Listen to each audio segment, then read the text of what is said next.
professeur de philosophie des sciences ici à l'UM6P. Vous savez, nous sommes ici à l'UM6P dans une université d'excellence où on recherche constamment l'excellence, en particulier dans la science ou dans les sciences, ce qu'on appelle les sciences dures, physique, mathématiques, etc., ingénierie, il y a aussi des architectes.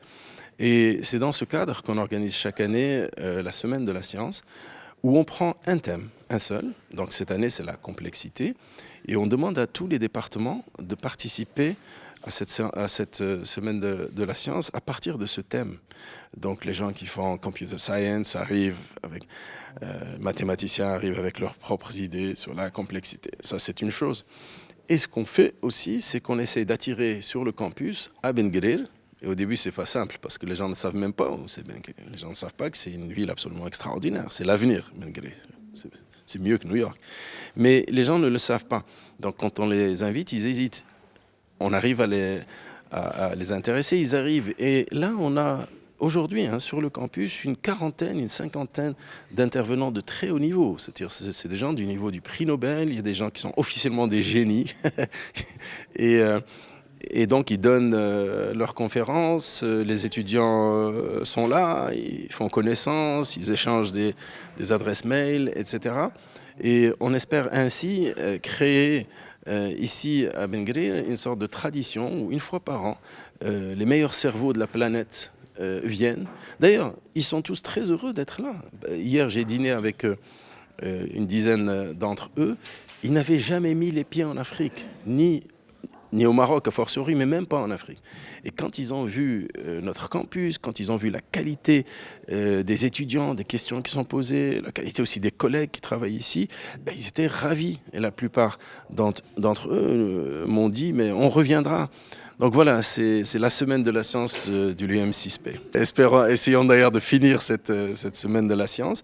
Donc à chaque fois, j'essaie de trouver avec mes collègues, parce que nous sommes un groupe qui organisons la semaine de la science, j'essaie à chaque fois de trouver un thème pour lequel tous les scientifiques trouveront quelque chose à dire. Alors en ce moment, je suis en train de penser au thème de la transition ou des transitions, évolution, enfin tout ça, ce sont aussi des thèmes scientifiques. Mais maintenant, on se concentre sur la complexité, c'est le thème de cette année. Je suis Arlindo Barreto, je suis donc le recteur de l'Université du Cap-Vert. Oui, bonjour, c'est dire que je suis très content d'être là pour participer à ce forum. C'est cette semaine de la science qui est très important pour nous. Moi, je viens de l'Université du Cap-Vert. C'est quelque chose de fondamental pour nos étudiants, pour l'université. Nous sommes une université qui a 16 ans, donc jeune, et on essaie de faire des partenariats avec les universités, essentiellement en Afrique. On voit qu'ici, on trouve des chercheurs qui viennent comme M. Morin, Edgar Morin. J'ai vu que sur le programme aussi, il y a M. Denis Robert Dufour, que j'ai croisé tout à l'heure. Ce sont des gens qui peuvent nous apporter énormément avec des réflexions. Et sur la complexité qui est en train d'être développée là-dedans, en ce moment, c'est quelque chose qui nous attire beaucoup et je pense qu'il aide nos jeunes aussi à réfléchir. Donc c'est une initiative qui peut nous aider. Et je suis là, effectivement, pour essayer d'établir des partenariats aussi avec l'université et venir au Cap-Vert entre M6, voilà, et avec l'université du Cap-Vert, donc voir si on peut établir des partenariats pour les mobilités, des échanges entre enseignants et des étudiants également. Raphaël Liogier, je suis professeur de philosophie de sociologie à Sciences Po Aix-en-Provence. Je crois qu'il y a une chose aussi importante à dire à propos de ce thème de la complexité, c'est ce que ça peut faire à l'économie et en particulier aux politiques économiques lorsqu'on n'a pas une vision complexe. Il y a un domaine très simple où on n'a pas du tout une vision complexe. C'est pour ça qu'on fait un peu n'importe quoi depuis à peu près 30 ou 40 ans. C'est pour ça qu'on fait à peu près n'importe quoi depuis 30 ou 40 ans. C'est la question du chômage. C'est-à-dire qu'on fixe sur le chômage en disant on va créer des emplois. D'ailleurs, c'est une des expressions, à mon sens, les plus absurdes de toute l'histoire du XXe siècle. Parce qu'on ne crée pas de chômage. On ne crée pas d'emploi.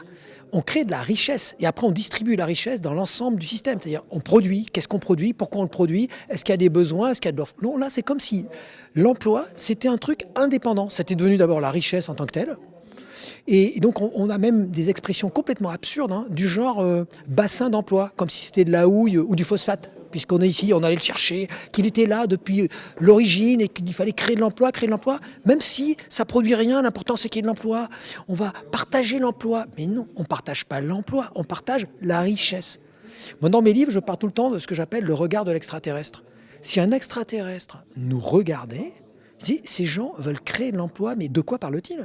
C'est-à-dire que depuis des milliers d'années, depuis le néolithique, ils cherchent à produire de façon la plus efficace, grâce à la technique, pour pouvoir être le plus productif possible, et justement en faisant le moins d'efforts possible. Et là, aujourd'hui, il y a l'intelligence artificielle, la technologie, qui limite les heures d'effort, et ils trouvent que c'est absolument horrible, parce que ça tue l'emploi. Ben non, puisqu'il y a plus de richesse. Donc la réalité, c'est qu'il faut distribuer. Et la question, c'est comment on distribue, de quelle manière, comment on motive les gens, Moi, je serais pour la transformation, l'élimination de ce concept de plein emploi, qui n'a aucune signification, par le complexité, par le concept de pleine activité. C'est-à-dire, comment est-ce que tout le monde peut être actif à son niveau, produire de la richesse, être dans quelque chose qu'il désire faire. Mais pas cette histoire d'emploi où il y aurait d'un côté des gens qui sont in et d'un autre côté des gens qui sont out. C'est un truc qui n'est plus valable, qui ne fonctionne plus.